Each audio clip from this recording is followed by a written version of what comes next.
नमस्कार, मैं हूं शिवकांत गौतम और मैं हूं नफीसा खान। और एक बार फिर से स्वागत करते हैं आपका हमारे खास शो अतीत के पन्नों से में। दोस्तों, महाभारत की रचना महर्षि व्यास ने की और उन्होंने मानव इतिहास के सबसे बड़े युद्ध की गाथा को ग्रंथ बना दिया। पर क्या आप जानते हैं कि महर्षि व्यास कब और कैसे पैदा हुए?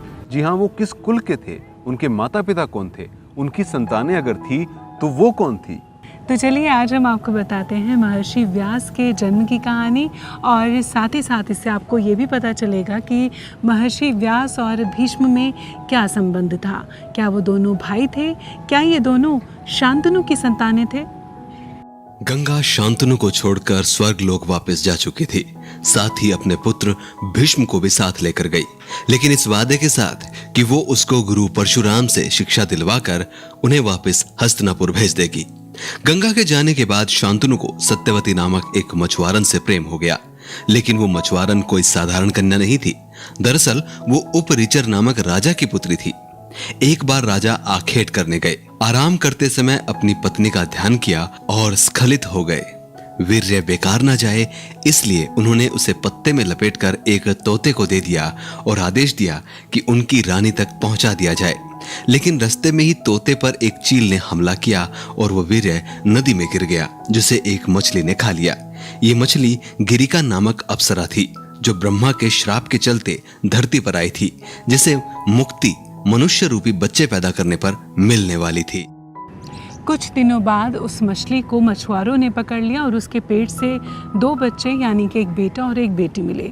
इन बच्चों को मछुआरे वहाँ के राजा उपरिचर के पास ले गए। महाराजा ने उनका जो बेटा था वो तो रख लिया, लेकिन बेटी को मछुआरों के मुखिया को दे दिया और इसी मुखिया ने उस बेटी का लालन पालन किया। जी हाँ, ये बेटी सत्यवती थी जो शांतनु की दूसरी पत्नी बनी। सत्यवती को मछुआरों ने पाला। वो एक अप्सरा की बेटी थी, इसलिए वो बहुत ज्यादा सुंदर थी, लेकिन एक मछली के अंदर से वो निकली थी, इसके लिए उसके शरीर से बहुत ज्यादा मछली की दुर्गंध आती थी। लोग उसे मत्स्यगंधा भी कहते थे। ये नाम उसका चिढ़ाने के लिए रखा गया था। मत्स्यगंधा लोगों को नाव से नदी पार कराती थी। एक दिन उसकी नाव में पराशर ऋषि नदी पार कर रहे थे। नदी के बीचों बीच उन्होंने मत्स्यगंधा से संभोग कर पुत्र प्राप्ति का प्रस्ताव रखा। इस पर मत्स्यगंधा ने कहा कि ऐसा करने से मुझसे कोई विवाह नहीं करेगा। तब पराशर ऋषि ने कहा कि तुम निश्चिंत रहो, बालक तुरंत पैदा होगा और नदी पार करते ही तुम दोबारा कुंवारी बन जाओगी। लोगों की नजरों से बचने के लिए मैं नाव के चारों ओर धुंध फैला दूंगा और तुम्हें कोई नहीं देख पाएगा। साथ ही संतान पैदा करने के बाद तुम्हारे शरीर की दुर्गंध भी खत्म हो जाएगी और तुम सदैव सुगंधित रहोगी, जिससे पुरुष तुम्हारी ओर आकर्षित होंगे। ऋषि पराशर के इस प्रस्ताव को मत्स्यगंधा यानी कि सत्यवती ने मान लिया और एक पुत्र को जन्म दिया, जिसका लालन पालन ऋषि पराशर के आश्रम में हुआ। यही बालक आगे चलकर महर्षि व्यास बने, जिन्होंने महाभारत की रचना की और यही कौरवों के जन्म का कारण भी बने। इसके साथ साथ हम आपको ये भी बताने वाले हैं कि किस तरीके से भीष्म और महर्षि वेदव्यास का संबंध था। दरअसल गंगा के जाने के बाद शांतनु उदास रहने लगे। एक दिन वो भी मत्स्यगंधा की सुंदरता और आकर्षित करने वाली सुगंध से रूबरू हुए और उनसे प्रेम करने लगे। पराशर ऋषि के वरदान ने मत्स्यगंधा को हस्तिनापुर की रानी बनवा दिया।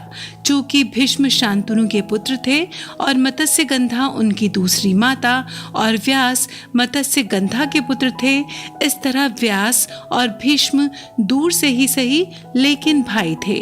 आगे चलकर अपनी माता के आदेश को मानते हुए व्यास अंबिका और अंबालिका से संबंध बनाकर कुरु वंश को आगे बढ़ाते हैं। उनके कारण ही धृतराष्ट्र और पांडु के साथ साथ विदुर का जन्म होता है।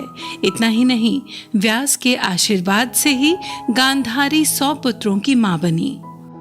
तो कथा में आपको पता चला किस तरीके से भीष्म और वेदव्यास भाई तो थे, लेकिन सगे नहीं या फिर सौतेले भी नहीं। शांतनु के एक पुत्र थे भीष्म, लेकिन उनकी सौतेली मां से पुत्र हुए व्यास। कहीं ना कहीं दूर का नाता जरूर था। ये कहानी आपको कैसी लगी हमें ज़रूर बताइएगा, कमेंट बॉक्स में कमेंट कीजिए। अगर आपके पास भी कोई ऐसी कहानी है तो हमारे साथ शेयर कीजिए, हम उस पर वीडियो बनाकर आप तक प्रस्तुत करने की कोशिश करेंगे। ये वीडियो अगर आपको पसंद आया तो इसे शेयर कीजिए, लाइक कीजिए और हमारे चैनल को सब्सक्राइब ज़रूर कीजिए। धन्यवाद।